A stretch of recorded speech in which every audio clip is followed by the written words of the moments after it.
అందరికీ నమస్కారము. సభా అధ్యక్షులు మీ అందరి ప్రియతమ నాయకుడు, క్రమశిక్షణ, పట్టు, సంక్షేమము, అభివృద్ధి, దాంతో సౌమ్యంగా పని తీసుకునే నైపుణ్యం ఉన్న మా సత్యన గారు,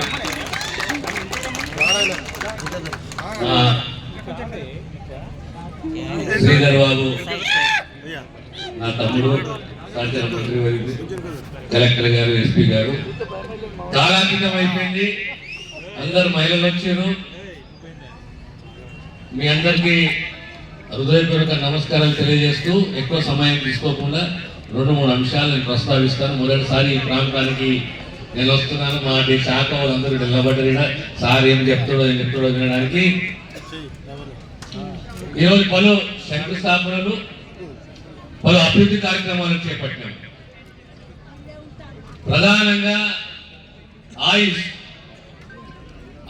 బిల్డింగ్ ఇనాగరేషన్ వచ్చినాం. కానీ మా సత్తాన్ని ఏమంటాడంటే, సంతోషం సార్ ఇనాగరేషన్ చేస్తున్నాం, ఇనాగరేషన్ రావాలి, కానీ మా దగ్గర లేదా డాక్టర్లు, నర్సులు, ఎవరు ఆయుష్ డాక్టర్ లేరు, వాళ్ళందరూ నువ్వు నియమించని ప్రతి పత్రం ఇచ్చింది. అదే రకంగా 130 కోట్ల రూపాయలతో ఈరోజు మెడికల్ కాలేజీకు శంకుస్థాపన, హాస్టల్ బిల్డింగ్ కు శంకుస్థాపన, దానికి తోడు ఒక నర్సింగ్ కాలేజీ కూడా మనం ఈ ప్రాంతానికి మంజూరు చేసాం. కాంగ్రెస్ ప్రభుత్వం వచ్చిన తర్వాత కొత్తగా 8 మెడికల్ కాలేజీలు, 16 నర్సింగ్ కాలేజీలు, 28 పారామెడికల్ కాలేజీలు. చాలా మట్టుకు ఈ వైద్య రంగంలో నర్సులు, ఏ అమ్మాయిలైతే నర్సింగ్ ఆఫీసర్ కాదలుచుకున్నారో వాళ్ళని ప్రోత్సహించాలి, ప్రభుత్వమే బాధ్యత తీసుకోవాలి, ప్రభుత్వమే వారిని చదివించాలి అని ఒక మంచి ఉద్దేశంతో ఒక్కసారి 16 నర్సింగ్ కాలేజీని రేవంత్ రెడ్డి గారి ప్రభుత్వం, మా ప్రభుత్వం మంజూరు చేసింది. ముఖ్యమంత్రి గారు మీకు కూడా నర్సింగ్ కాలేజ్ వచ్చింది. దానికి తోడు గత 1 సంవత్సరంలో మా మంత్రివర్యులు చెప్పారు, స్థానిక ఎమ్మెల్యే గారు చెప్పారు, ఏ వాగ్దానాలు చేసినామో ఆ వాగ్దానాలను నిలబెట్టుకునే ప్రయత్నము సంపూర్ణంగా మా ప్రభుత్వం చేసుకుంటూ వచ్చింది. ముఖ్యంగా ఈ ప్రభుత్వం నమ్మేది 3 అంశాలను. ఒకటి విద్య, రెండోది వైద్యము, మూడోది మహిళా సాధికారత. మహిళా సాధికారత అనేది ఒక కాలంలో రాజశేఖర రెడ్డి గారు ముఖ్యమంత్రి ఉన్నప్పుడు ఆనాడు ఈ సెల్ఫ్ హెల్ప్ గ్రూపులు, పావులా వడ్డీ, వడ్డీ లేని రుణాలనే బ్రహ్మోత్తరమైన కార్యక్రమాన్ని మొదలు పెడితే మధ్యలో మనం కుంటపడితే మళ్ళీ ఈ రోజు కాంగ్రెస్ ప్రభుత్వం దగ్గర సందాలకు చేసుకుంది. ఆనాడు మనం ఎందుకు గుర్తుపెట్టుకుంటాం రాజశేఖర రెడ్డి గారిని, ఆ మహానాయకుడిని? ఆనాడు 108 అంబులెన్స్, 104 తీసుకొచ్చిన చరిత్ర రాజశేఖర రెడ్డి గారి. పేదవాని ఆరోగ్య భద్రత నాది అని చెప్పి ముందుకొచ్చి కాంగ్రెస్ ఆ మాట ఇచ్చి మాట నిలబెట్టుకొని ఆరోగ్యశ్రీ పథకాన్ని తీసుకొస్తే మొన్న ఎన్నికల్లో కాంగ్రెస్ ప్రభుత్వం, కాంగ్రెస్ పార్టీ మాటిచ్చి 5 లక్షలు సరిపోవు, 10 లక్షల వరకు కూడా మేము ఖర్చు పెట్టడానికి సిద్ధంగా ఉన్నాము అని చెప్పి ప్రకటన చేసి ఈరోజు 10 లక్షల వరకు ఏ కుటుంబానికైనా ఆరోగ్యరీత్యా ఏ ఇబ్బందులున్నా, ఏ సేవలైనా 10 లక్షల వరకు ఖర్చు పెట్టడానికి ప్రభుత్వం సిద్ధంగా ఉన్నది. ఈరోజు అమలు చేస్తున్నారు. తెలంగాణ ప్రాంతము పోరాటాలకు ఓ చరిత్ర ఉన్నది, భూ పోరాటాల చరిత్ర. ఆనాడు భూ సంస్కరణ తీసుకొచ్చిన చరిత్ర ఎవరిది అంటే ఇందిరమ్మది. ఇవి అందరికీ గుర్తుపెట్టుకుంటాం ఇందిరమ్మని. ఆనాడు భూ సంస్కరణ తీసుకొచ్చి ప్రతి పేదవానికి ఓ ఇంటి స్థలమే కానీ వ్యవసాయ భూమి కానీ ప్రతి కుటుంబానికి వీలైన జగలల్లా ఈ భూ పంపకం చేసిన చరిత్ర ఇందిరాగాంధీ గారి. ఈ మధ్యకాలంలో ఎక్కడ 10 ఏళ్లలో భూ పంపకం జరగలేదు, ఇళ్ల స్థలాలు రాలేదు, ఇల్లు మంజూరు కాలేదు. మళ్ళీ మొన్ననే మనం మాటిచ్చి మాట నిలబెట్టుకుంటున్నాం. ప్రతి పేదవానికి కనీసం 5 లక్షల రూపాయల ఇల్లు ఖచ్చితంగా, పార్టీలకు అతీతంగా ఈ పార్టీ ఆ పార్టీ కాకుండా ఆ పేదరికం ఉంటే ఖచ్చితంగా ఆ పేదవానికి ఇల్లు ఇవ్వాలనే ఒక నిర్ణయం ఈరోజు కాంగ్రెస్ ప్రభుత్వం తీసుకుంది. 10 ఏళ్ళు ఇల్లు లేవు, ఇళ్ళ జాగ్రత్త లేవు, భూ రక్షణ లేదు, మన భూములకు భద్రత లేదు. కానీ ఈనాడు మరి మహత్తరమైన ఆలోచన చేసింది. ఆనాడు 200 యూనిట్ల ఉచిత కరెంటు ఫ్రీ ఇంటికి అని చెప్పి ఆనాడు మాట ఇచ్చినాం, ఈనాడు మాట నిలబెట్టుకున్నాం.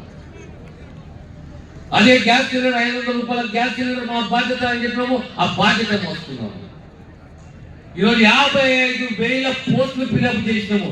ప్రత్యేకంగా ఆరోగ్య శాఖలో సుమారు 8,000 పోస్టులు ఫిలప్ చేసినాము. మళ్ళీ ఇప్పుడు రాబోయే కాలంలో ఇంకా 8,000 ఫిలప్ చేస్తాము.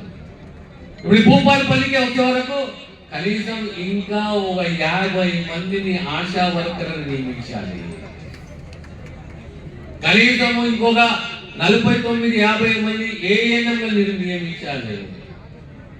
మీ ప్రాంతానికి 2 పిఎస్సీలు కావాలి, 2 సబ్ సెంటర్లు కావాలి.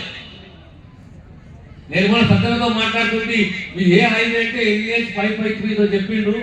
ఆ NH హైవే మీద ప్రమాదాలు భయంకరంగా జరుగుతుంది. పేదవానికి రోడ్డు మీద నడుస్తుంటే రక్షణ లేకుండా పోయింది. ఆ పేదవాన్ని కాపాడుకోవాలి. మాకు అంబులెన్స్ కావాలంటే అంబులెన్స్ ఇచ్చిన మళ్ళీ అంటున్నాడు మాకు ఇంకొక అంబులెన్స్ కావాలి, ఇంకా 2 102 కావాలని చెప్పేసి. మీ ప్రాంతము సింగరేణి కార్మికులు, ఈ ప్రాంతము బొగ్గు గనులకు, కార్మిక లోకానికి, కాళేశ్వరం మందిరానికి, లక్ష్మీనరసింహ మందిరానికి ప్రశస్తం పొందినది. ఇక్కడ కార్మికులను కాపాడుకునే బాధ్యత కూడా మా పైన ఉంటుంది. సింగరేణి కార్మికులు చాలా గొప్ప చరిత్ర ఉన్నది.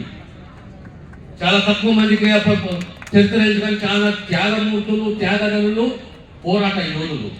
వాళ్ళని గుర్తించి నాకు వినతి పత్రం ఇంతకుముందే సార్ మనకు ఇష్యూ ఉన్నది, ఇళ్ళకి ఇష్యూ ఉన్నది, కొద్దిగా దీనిపైన దృష్టి పెట్టండి అని చెప్పేసి ఈ అంశాన్ని కూడా మా ముఖ్యమంత్రి గారు దృష్టికి తీసుకొస్తున్న విషయాన్ని తెలియజేస్తూ,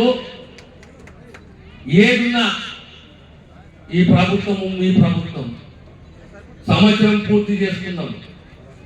సంక్షేమము, ఉద్యోగ భద్రత, కొత్త ఉద్యోగాలు, మహిళా సాధికారత, దానికి తోడు విద్యా వైద్యము. విద్యారంగానికి వస్తాం. 8 సంవత్సరాలు అయిపోయి ఎక్కడ డైట్ ఛార్జీలు పెంచలేదు. ఈరోజు డైట్ ఛార్జీలు పెంచి పోషకాలతో ఉన్న ఆహారాన్ని పిల్లలకు అందించాలని చెప్పి 40% డైట్ ఛార్జీలు పెంచి 100% కాస్మెటిక్ ఛార్జీలు పెంచి ముఖ్యమంత్రి గారి ఆదేశము. ప్రతి ఒక్క శాసనసభ్యుడు, ప్రతి ఒక్క మంత్రి ఒక ప్రాంతానికి పోవాలి, ఆ స్కూల్లో కూర్చోవాలి, ఆ పిల్లలతో సహా భోజనం చేయాలి, వారి సాధక బాధకాలు ఇబ్బందులు ఏమున్నాయో తెలుసుకుని రావాలని. ఈరోజు భూపాలపల్లిలో నేను, నా మిత్రుడు శ్రీధర్ బాబు గారు ఇది మన బ్యాక్వర్డ్ క్లాస్ రెసిడెన్షియల్ స్కూల్లో కూర్చొని పిల్లలతోటి మమేకమై కూర్చొని మాట్లాడి వారి ఇబ్బందులు, అది ఆహార పరిస్థితి ఏముంది, ఏ రకంగా భోజనం చేస్తుంది, ఇలాంటి భోజనాలు ఉన్నాయని చెప్పి తెలుసుకొని భోజనం చేస్తుంది. అంటే ప్రజలలో ఉండాలి, ప్రజలతో మమేకం కావాలి. తెలంగాణ సమాజంలో కుటుంబానికి ఉన్న బలహీనత ఏంటి? విద్యా, వైద్యము, సంక్షేమం. ఆ విద్యా, వైద్యము, సంక్షేమం, దాంతో సహా మహిళా సాధికారత. ఆ మహిళా సాధికారత కూడా అందియాలని ఒక సదుద్దేశంతో ఇలా కలెక్టరేట్ గవర్నమెంట్ ఆఫీసులో క్యాంటీన్ వచ్చింది. ఇంతకుముందు మా మిత్రులు భూపాలపల్లికి సంబంధించి కనీసం 50 ఎకరాల భూమి పరిశ్రమలకు కేటాయించింది. అంటే ఈ మారుమూల ప్రాంతాలలో పరిశ్రమ రావాలి, సింగరేనే కాదు, కొత్తగా పరిశ్రమ రావాలి, మన ప్రాంతంలో యువకులకు ఉద్యోగ కల్పన, ఉద్యోగ అవకాశాలు కల్పించాలి. అదే రకంగా ఇంతకుముందు మంత్రిగా చెప్పారు, ఖచ్చితంగా మహిళా సాధికారిత పేరిట మీకు కూడా పరిశ్రమలు, చిన్న పరిశ్రమలు పెట్టుకోవడానికి అవకాశం కల్పిస్తామని చెప్పి మా మంత్రి గారు చెప్పారు. ఇది ఖచ్చితంగా అమలు చేస్తాం. మీ అందరితో కోరేది ఒకటే, 9 సంవత్సరాలుగా కుటుంబ పాలన, అరాచక పాలన, నియంత పాలన, అహంకారంతో కూడిన పాలన మనం చూస్తాం. ఇవాళ సంవత్సరంలో మాట ఇచ్చి మాట నిలబెట్టుకునే ప్రయత్నం మేము చేస్తున్నాము. ఏ అంశమే కానీ మా ప్రయత్నంలో మేమున్నాము. ప్రధానంగా ఈ అంశాల మీద చెప్పినాము.